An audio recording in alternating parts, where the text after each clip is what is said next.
ஓம் சக்தி ஜோதிடம் பண்டித் எஸ்.கே. ராஜு. குழந்தை, பணம், காதல், வியாபார பிரச்சனை மற்றும் பில்லி சூனிய பிரச்சனைகளுக்கு நிரந்தர தீர்வு. மிக்ஸ் அண்ட் மச் உங்களை வரவேற்கின்றது. இன்றைய மிக்ஸ் அண்ட் மச்சில் ஏமனில் இருந்து ஹவுத்திகள் நடத்தும் பவர் பிளே ஆட்டம்.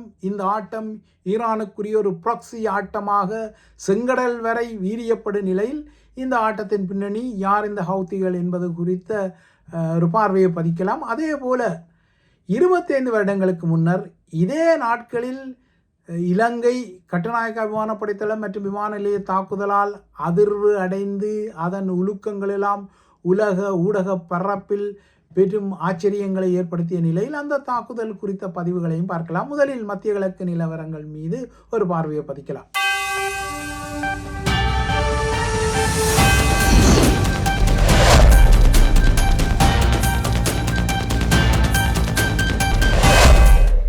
ஏமனில் இருந்து ஈரானுக்காக ஹவுத்திகள் ஒரு பெரிய பவர் பிளே ஆட்டத்தை நடத்துவதை நீங்கள் உலகின் செய்திகள் வாயிலாக அறிந்திருப்பீர்கள். இந்த பவர் பிளே ஆட்டத்தின் விளைவு மே மாதத்திற்கு பின்னர் முதன் முறையாக ஒரு பீப்பாய் மசு எண்ணெயின் விலையை $100 தாண்ட வைத்திருக்கின்றது. ஹவுத்திகள் செங்கடலில் தமது இந்த ஆட்டத்தை நடத்தியதால் உலக எரிசக்தி சந்தை மீண்டும் ஒருமுறை கொதிநிலைக்குள் திரும்பி இருக்கின்றது. இந்த பவர் பிளே ஆட்டத்தின் ஒரு அங்கமாக நேற்று வெள்ளிக்கிழமை செங்கடல் பிராந்தியத்தில் மீண்டும் ஒரு சவுதி கப்பல் தாக்கப்பட்டதை அடுத்து ஏமனின் துறைமுக நகரமான ஹொய்டாடாவில் சவுதி அரேபியா தனது போர் விமானங்கள் மூலம் பெரும் தாக்குதலை நடத்தியுள்ளது. ஹவுத்திகள் தங்கள் சவுதிக்கு எதிரான விரோத நடவடிக்கைகளை தொடர்ந்தால் அவர்களுக்கு உடனுக்குடன் பதிலடி வழங்கப்படும் என சவுதி இராணுவத்தின் மேஜர் ஜெனரல் துர்கி அல் மல்கி ஒரு எச்சரிக்கையை விடுத்திருக்கின்றார். இந்த தாக்குதலின் பின்னர் ஆக மொத்தம் ஏமனில் இருந்து ஈரானுக்காக ஹவுத்திகள் நடத்தும் இந்த ப்ராக்சி பவர் பிளேயின் வீரியம் இப்போது செங்கடலுக்கும் விரவியுள்ள நிலையில் யார் இந்த ஹவுத்திகள் என்பது குறித்தும் சொல்ல வேண்டி வருகின்றது.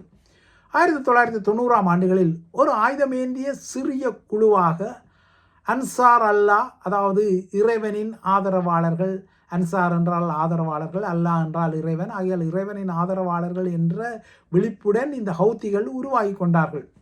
2 தசாப்த காலமாக ஏமன் அரசாங்கத்திற்கு எதிராக கிளர்ச்சிகளை நடத்தும் ஒரு உள்ளூர் குழுவாகத்தான் இந்த ஹவுத்திகள் ஆரம்பத்தில் இருந்தார்கள். ஆனால் 2011இல் அரபுலகில் ஏற்பட்ட அரபுலக வசந்த புரட்சி, அதாவது அரப் ஸ்பிரிங் என்று சொல்வார்களே, அந்த புரட்சி இவர்களுக்கு பெரிய அதிகார முதலீடாக மாறியதால் இப்போது ஏமனின் வடமாகாணம் தலைநகர் சனா ஏமனின் செங்கடல் கடற்படை பகுதியை கட்டுப்படுத்தும் ஒரு பெரிய பவர் பிளேக்கு சொந்தக்காரர்களாக இந்த ஹவுத்திகள் மாறியுள்ளார்கள். அதிலும் மலைப்பாங்கான நிலப்பரப்பு உள்ள வடக்கு ஏமன் இவர்களின் பிடியில் இருப்பதால் மலைப்பாங்கான பகுதிகளில் உள்ள ஹவுத்திகளுக்கு இலக்கு வைப்பது என்பது அமெரிக்காவால் முடியாது. அதாவது துல்லியமாக இலக்கு வைப்பது அமெரிக்காவால் முடியாது, சவுதியால் முடியாது, இஸ்ரேலால் முடியாது. இந்த மலைப்பாங்கான இடங்களில் தான் ஹவுதிகளின் முக்கியமான ஆயுத களஞ்சியங்கள் இருப்பதால் தான் இவ்வாறான தாக்குதல்களுக்கெல்லாம் ஈடு கொடுத்து இன்று வரை அவர்கள் செங்கடலில் இந்த பவர் பிளே ஆட்டத்தை விரிவாக்கம் செய்திருக்கின்றார்கள். ஏமனின் நிலப்பரப்பில் ஏறக்குறைய 1/3 பகுதி தான் இதுவரை ஹவுத்திகளின் கட்டுப்பாட்டில் இருக்கின்றது. ஆனால் அவர்களின் கட்டுப்பாட்டு பகுதியில்தான் ஏமனின் குடிமக்கள் பெரம்பலில் பெருமளவு வகிவாகம் வசிப்பதால் மக்கள் குடிப்பெரம்பல் குறைந்த இடங்கள் ஏமன் அரசாங்கத்திடம் இருந்தாலும் அதனால் அவர்களுக்கு பெரும் பலன் இல்லாமல் இருக்கின்றது. ஏனென்றால் மக்கள் எங்கு வசிக்கின்றார்களோ அங்குதானே அதிகார ஆட்டம் இல்லையென்றால் பவர் பிளே எல்லாம் இருக்கும். அந்த வகையில் ஹவுத்திகளுக்கு தமது எல்லைகளுக்குள் மக்கள் வசிப்பதுதான் அதிகாரத்தை அவர்களுக்கு வழங்கி கொள்கின்றது. ஏமன் அரசாங்கத்தை பொறுத்தவரை ஏனைய 3/2 வகிவாகத்தை கொண்ட நிலப்பரப்பை அவர்கள் கொண்டிருந்தாலும் யாரும் இல்லா கடையில் தேநீர் ஆற்றுவது போலத்தான் மக்கள் பரம்பல் குறைந்த நிலையில் அவர்களின் ஆட்சி பரப்பு இருக்கின்றது. இதனால் தான் சர்வதேச அளவில் அங்கீகரிக்கப்பட்ட ஒரு அரசாங்கமாக ஏமன் அரசாங்கம் இருந்தாலும் ஹவுத்திகளுடனான பல ஆண்டு போரில் ஏமன் அரசாங்கம் நொந்து நூடில்ஸ் ஆகிவிட்டதால் ஹவுத்திகள் காட்டில் இப்போது மழை இருக்கின்றது. ஏனென்றால் அதாவது மழை போன்ற அதிகாரம் இருக்கின்றது. ஏனென்றால் ஹவுத்திகள் தான் இப்போது ஏமனில் வரிகளை வசூலித்துக் கொள்கின்றார்கள். தமது கட்டுப்பாட்டு பிராந்தியத்தில் போராளிகளை எல்லாம் ஆட்சேர்ப்பு செய்கின்றார்கள். அரசு நிர்வாகத்தை கூட நிர்வகித்துக் கொள்கின்றார்கள். இதனால் ஏமன் அரசாங்கம் பேரளவில் ஒரு அரசாங்கமாக இருந்தாலும் வலு ஹவுதிகளிடம் தான் இருக்கின்றது. அத்துடன் ஹவுதிகளுக்கு உள்ளூரில் எதிர்ப்பு இல்லையா என்று கேட்டால் நிச்சயமாக எதிர்ப்பு இருக்கின்றது. ஆனால் அவர்களின் எதிராளிகள் வெளிநாடுகளின் கைப்பொம்மைகளாகவும் போட்டி பிரிவுகளாகவும் பிரிந்து கிடப்பதால் ஹவுதிகளுக்கு ஒன்றுபட்ட நிலையில் இது ஒரு பெரிய ஆதாயமாக இருக்கின்றது.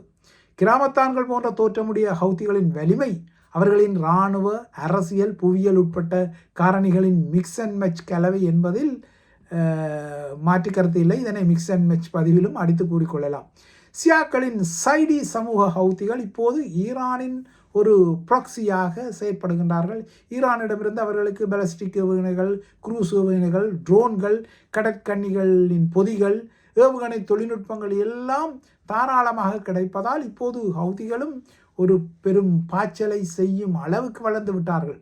2023ஆம் ஆண்டில் காசாவில் இஸ்ரேலுக்கும் ஹமாஸுக்கும் இடையே போர் வெடித்த பின்னர் ஹவுதிகள் இஸ்ரேல் மீது ஏவுகணைகள் ஏவிக்கொள்ளும் அளவுக்கும் செங்கடலில் கப்பல் போக்குவரத்துக்கு ஆப்படிக்கும் வகையிலும் அப்கிரேட் ஆகி கொண்டார்கள். இதற்கு பதிலடியாக இஸ்ரேலும் சரி, அமெரிக்காவும் சரி, ஏன் இஸ்ரேலை எதிர்க்கும் சவுதி அரேபியாவும் சரி ஹவுதிகளின் நிலைகள் மீது தாக்குதல்களை அடுத்தடுத்து நடத்தினாலும் ஹவுதிகளின் முக்கிய தலைகளை கொன்றொழித்தாலும் இந்த அன்சார் அல்லா படையணி இன்னமும் வலுவிழக்காமல் இப்போது செங்கடலில் தமது பிராந்திய ப்ராக்சி ஆட்டத்தை, குறிப்பாக செங்கடலின் தெற்கு முனை நீரிணையான பப் அல் மண்டாப்பில் சவுதி கப்பல்களுக்கு ஒரு கடல்வழி முற்றுகையே அறிவித்து அதனை நடைமுறைப்படுத்திக் கொள்வதால் செங்கடலை அச்சுறுத்தி ஆட்டுவிக்கும் ஈரானுக்குரிய அசைக்க முடியாத ப்ராக்சிகளாக ஹவுதிகள் இருப்பதையும் மறுத்து கொள்ள முடியாது. இது மத்திய கிழக்கு நிலவரங்கள். அடுத்து இலங்கையின் கருப்பு ஜூலாய் வரலாற்று பதிவின் பின்னணியில் கருப்பு ஜூலாயின் 18ஆம் ஆண்டு நினைவுடன் 2001ஆம் ஆண்டில் ஸ்ரீலங்காவின் கட்டுநாயக்கா விமானப்படைத்தளம் மற்றும் விமான நிலையத்தின் மீது ஒரு பெரும் ஊடுருவல் தாக்குதல் நடத்தப்பட்ட விடயம் நீங்கள் அறிந்த விடயம். இந்த ஊடுருவல் தாக்குதல் நினைவு நேற்று பரவலாக நினைவுபடுத்தப்பட்ட நிலையில் இந்த வரலாறு குறித்தும் மிக்ஸ் அண்ட் மேட்சில் சொல்லிக்கொள்வது கொஞ்சம் பொருத்தமாக இருக்க முடியும்.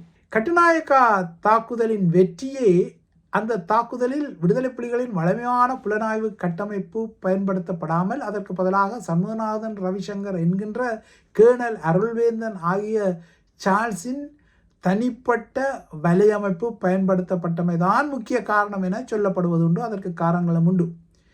சார்ல்ஸை 2000 ஆண்டில் சந்தித்த தலைவரும் உளவுத்துறை பொறுப்பாளர் பொட்டமானும் அவருக்கு ஒரு மிஷனை கொடுத்திருந்தார்கள். அதாவது கட்டுநாயக்கா விமானப்படை தளத்தை தாக்கி விமானங்களை அழிக்க வேண்டிய சவாலான ஒரு மிஷன் தான் 2000ஆம் ஆண்டில் தலைவரால் சார்ல்ஸுக்கு வழங்கப்பட்டது. இந்த மிஷனின் அடிப்படையில் தான் சார்ல்ஸ் இந்த தாக்குதலை தனது தனிப்பட்ட பொறுப்பாக எடுத்து விடுதலை புலிகளின் வலிமையான புலனாய்வு கட்டமைப்பை அதற்கு அதிகம் பயன்படுத்தாமல் இதற்காக நீர்கொழும்பில் இரகசியமாக அவரே நேரடியாக தங்கியிருந்து ஒரு புதிய வலையமைப்பை உருவாக்கி இந்த தாக்குதலை வெற்றிகரமாக நடத்தியிருந்தார். இந்த வலையமைப்பு தான் இந்த தாக்குதலின் முதுகெலும்பாக இருந்தது.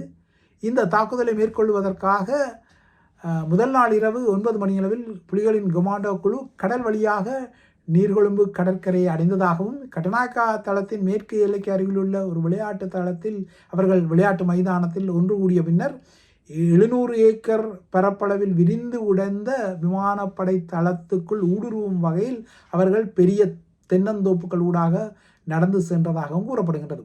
அதிகாலை 1:15 மணியளவில் புலிகளின் அணி இவ்வாறு வீதியால் செல்வதை ஆஃப் டியூட்டி எனப்படும் பணியில் இல்லாத ஸ்ரீலங்கா வான்படை சார்ஜென்ட் ஒருவர் கண்டுகொண்டார்.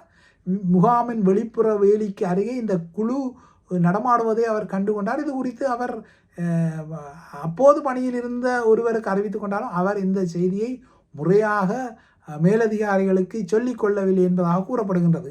இந்த நிலையில்தான் முகாமின் வெளிப்புற வேலிக்கு முன்னால் குழுமிய புலிகளின் கொமாண்டோ அணி பாதுகாப்பு வேலியை வெட்டி உள்ளே நுழைந்து 2 குழுக்களாக பிரிந்து தளத்துக்குள் தாக்குதலை செய்வதற்காக சொற்ப நேரம் பதுங்கியிருந்தது. அதாவது தமது தாக்குதல்களில் வெளிநாட்டு விமான நிறுவனங்களின் விமானங்கள் அகப்பட்டுவிடக்கூடாது என்பதிலும் பொதுமக்கள் கொல்லப்படக்கூடாது என்பதிலும் இந்த கொமாண்டோ அணி மிக கவனமாக இருந்ததை அதன் தாமதம் உறுதிப்படுத்துகின்றது.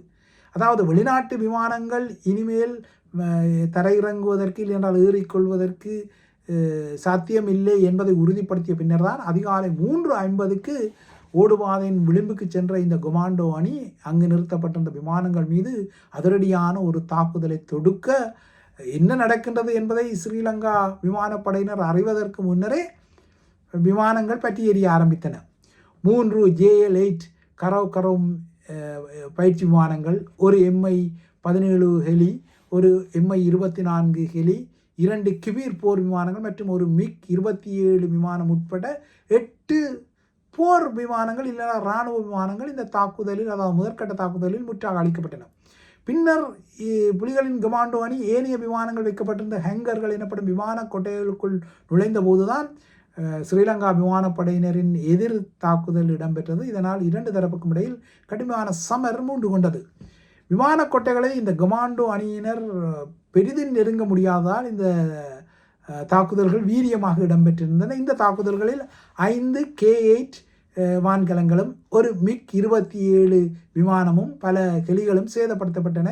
இந்த தாக்குதல்களில் மொத்தமாக 26 விமானங்கள் சேதப்படுத்தப்பட்டன அல்லது அழிக்கப்பட்டன. இந்த அதிர்ச்சிகர தாக்குதலால் கட்டுநாயக்கா தளபதி ஏர் கொமாடோர் ஆனந்த், அப்போது அவர்தான் பொறுப்பில் இருந்தவர், உடனடியாகவே இந்த தாக்குதல் குறித்து ஸ்ரீலங்கா விமானப்படை தளபதி ஏர் மார்ஷல் ஜெயலத் வீரக்கொடியை தொடர்பு கொண்டு தளம் தாக்கப்படும் தகவலை தெரிவித்ததும் முப்படை தலைமையகங்களும் சந்திரிகாவின் அரசு தலைவர் பணியகமும் இராணுவ தளபதி ஜெனரல் ரொஹான் தளவத்தையும் சந்திரிகாவின் மாமனாராக அப்போது பிரதி பாதுகாப்பு அமைச்சராக இருந்த ஜெனரல் அனுரத்த ரத்வத்தையும் அதிர்ந்து கொண்டார்கள்.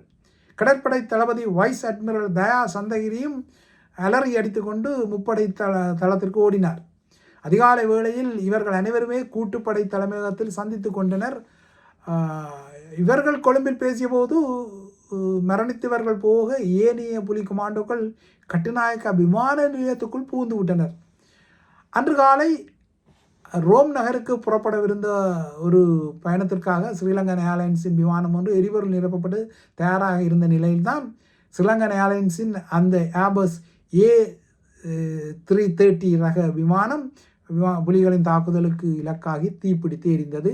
விமான நிலைய ஊழியர்கள் அங்கு நின்ற இன்னொரு ஸ்ரீலங்கன் ஏர்லைன்ஸின் A330 விமானத்தை பாதுகாப்பான இடத்திற்கு இழுத்துச் செல்ல முயன்றனர். ஆனால் அந்த முயற்சியும் புலிகளின் கமாண்டோ அணியால் முறியடிக்கப்பட்டதால் அந்த விமானமும் தகர்க்கப்பட்டது. இப்போது புலிகள் தரப்பில் மரணித்தவர்கள் போக 4 கமாண்டோக்கள் மட்டுமே எஞ்சியிருந்தனர். அவர்கள் சளைக்காமல் முன்னேறி கட்டுநாயக்க விமான நிலையத்தின் டெர்மினல் கட்டிடத்தை கைப்பற்றிக் கொண்டனர். 2 கட்டிடத்துக்கு உள்ளே தங்கி நிற்க மற்ற 2 அதன் கூரை மீது ஏறி தாக்குதலை தொடுத்தனர். இப்போது ஸ்ரீலங்கா இராணுவ கமாண்டோக்களும் சூழ்ந்து கொண்டனர். பெரும் மோதல் வெடித்தது. இந்த வேளை சிங்கப்பூரிலிருந்து தரையிறங்கி நின்ற இன்னொரு ஸ்ரீலங்கன் ஏர்லைன்ஸின் ஏர்பஸ் A340 விமானத்தின் மீது புலிகளின் கமாண்டோ அணி RPGயை அடிக்க அந்த விமானமும் தீப்பிடித்து எரிந்தது. தொடர்ந்து நடத்தப்பட்ட தாக்குதல்களில் ஸ்ரீலங்கன் ஏர்லைன்ஸின் 3 விமானங்கள், அவற்றில் 2 A320/200ஆகவும் 1 A340-300ஆகவும் இருந்தது, அவையும் சேதமடைந்தன. காலை 8:30 மணி தாண்டியும் தாக்குதல்கள் நடந்து அதன் பின்னர் தான் தாக்குதல்கள் முடிவுக்கு வந்தன. அந்த இடமே பேரழிவுக்குரிய இடமாக காட்சியளித்தது. போர் விமானங்கள் அழிந்தது போக ஸ்ரீலங்கன் ஏர்லைன்ஸின் அரைவாசி விமானங்கள் மட்டுமே தாக்குதலால் தப்பி பிழைத்திருந்தன. அரைவாசி விமானங்கள் அழிக்கப்பட்டிருந்தன. ஆக மொத்தம் இந்த தாக்குதலில் மொத்தமாக ஏற்கனவே கூறப்பட்டது போல 26 வான்கலங்கள் அழிக்கப்பட்டன அல்லது கடுமையாக சேதமடைந்தன. புலிகளின் தரப்பில் 14 கமாண்டோக்கள் இந்த தாக்குதலை நடத்தி மரணித்திருந்தனர். ஸ்ரீலங்கா தரப்பில் 6 வான்தடை துருப்புக்கள் பலியாகியதாகவும் கருப்பு ஜூலை படுகொலை நினைவாக இந்த தாக்குதல் நடத்தப்பட்டதாகவும் புலிகளின் தரப்பில் அறிவிக்கப்பட்டது. அப்போதைய அரசு தலைவராக சந்திரிகா குமாரதுங்க இருந்தார். அவரது அரசாங்கத்தை இந்த தாக்குதல் கடுமையான நெருக்கடிக்குள் தள்ளியது. விமான ஓடுபாதையில் எரிந்து கொண்டிருந்த விமானங்களின் காட்சி உலகம் முழுவதும் ஒளிபரப்பாகி காணொளி காட்சிகளால் வெளியாகி சர்வதேச ரீதியில் புலிகள் என்றால் யார், தலைவரின் படையணிகள் எப்படிப்பட்டவர்கள் என்பதை அதிர்ச்சியுடன் மீண்டும் ஒரு செய்தியாக சொல்லிக் கொண்டது. இந்த தாக்குதலால் பல $100 மில்லியன் அமெரிக்க இழப்பை ஸ்ரீலங்கா சந்தித்தது. சுற்றுலா வருமானம் அடிவாங்கியது. இந்த தாக்குதல் ஒட்டுமொத்தமாக ஸ்ரீலங்காவின் பொருளாதாரத்துக்கு ஒரு அடியை வழங்கியது. 2004 புலிகளின் இராணுவ புலனாய்வின் தலைவராக நியமிக்கப்பட்ட சார்ல்ஸ் வன்னி நடவடிக்கை ஒன்றில் மரணித்த போது புலிகள் அவருக்கு பெரும் மதிப்பை வழங்கினர். சார்ல்ஸின் இந்த இறுதிச் சடங்குகளின் போது அவரது பணிகள் குறித்து குறிப்பிட்ட புலிகளின் உளவுத்துறை பொறுப்பாளர் பொட்டமான், கட்டுநாயக்க தாக்குதலுக்கு பின்னர் சார்ல்ஸ் தன்னிடம் எதிர்காலத்தில் கட்டுநாயக்காவை விட பெரிய பெரிய சாதனைகள் எல்லாம் தமிழர்களின் படையணியால் நடத்தப்படும் என கூறியதாகவும், ஆனால் அவர் அந்த சாதனைகளுக்கு முன்னரே வீரமரணம் அடைந்து விட்டதாக தெரிவித்தார்.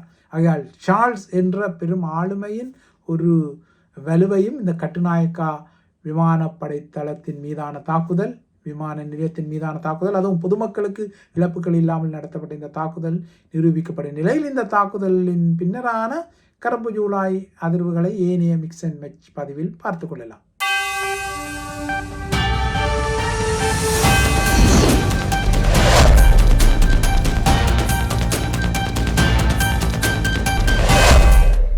ஓம் சக்தி ஜோதிடம் பண்டித் எஸ்.கே. ராஜு. குழந்தை, பணம், காதல், வியாபார பிரச்சனை மற்றும் பில்லி சூனிய பிரச்சனைகளுக்கு நிரந்தர தீர்வு.